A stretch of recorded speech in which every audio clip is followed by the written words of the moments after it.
বন্ধুরা, নতুন স্কুটি নিয়ে বড় একখান চাবি দিয়ে স্টার্ট করেই বেরিয়ে পড়লাম একটু ট্রায়াল দিতে।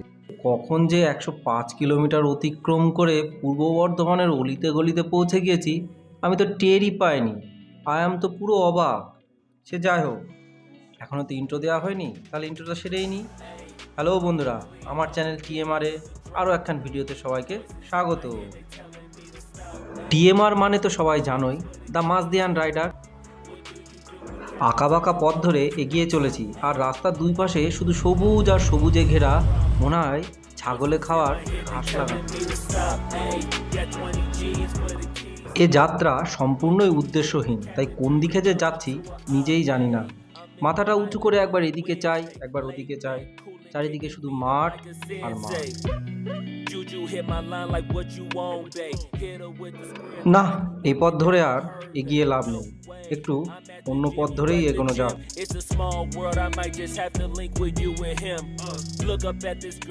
বন্ধুরা, যেহেতু এটা গ্রামের পথ, তাই রাস্তার দুই পাশে বিচুলির গাদা দেখে কেউ যেন অবাক হয়েও না। এটা সকালবেলার টাইম, তাই সবাই ব্যস্ত। কেউ চলেছে স্কুলে, কেউ চলেছে কাজে।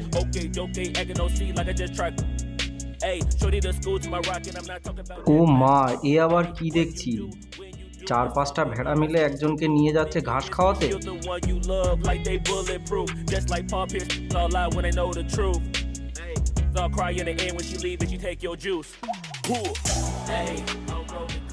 একটু আগিয়েই এখানে দেখি আবার একটা গুরুত্বপূর্ণ বিষয়ে আলোচনা চলছে, যে কে কম ঘাস খেলো আর কে বেশি ঘাস খেয়েছে। দূর প্রান্তে চেয়ে দেখি কে যেন এক পায়ে দাঁড়িয়ে আছে। তারপরে একটু জুম করে দেখি, ওমা, এ তো তাল গাছ, এতে এক পায়ে দাঁড়িয়ে থাকার কথা। তা ভাবলাম আশেপাশেটাও একটু ঘুরিয়ে দেখি।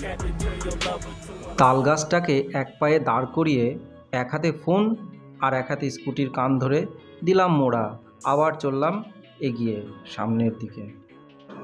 পথ আমার অচেনা, তাই কোন দিকে আমি যাচ্ছি সেটা আমি নিজেও জানি না।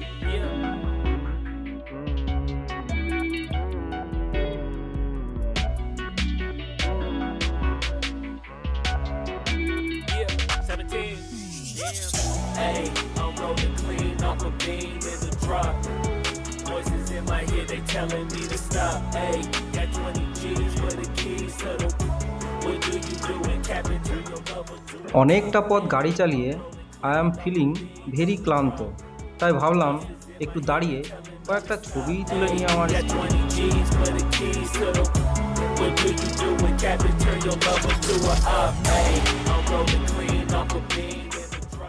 দূর প্রান্তে চেয়ে দেখি সাদা টিম আর কালো টিমের বসে ঘাস খাওয়ার প্রতিযোগিতা চলছে।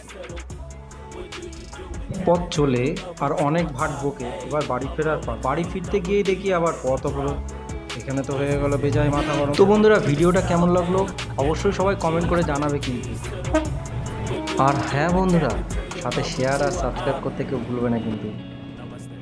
দেখা হবে খুব শীঘ্রই পরবর্তী কোনো ভিডিওতে। সবাই ভালো থাকবে, সুস্থ থাকবে, টাটা।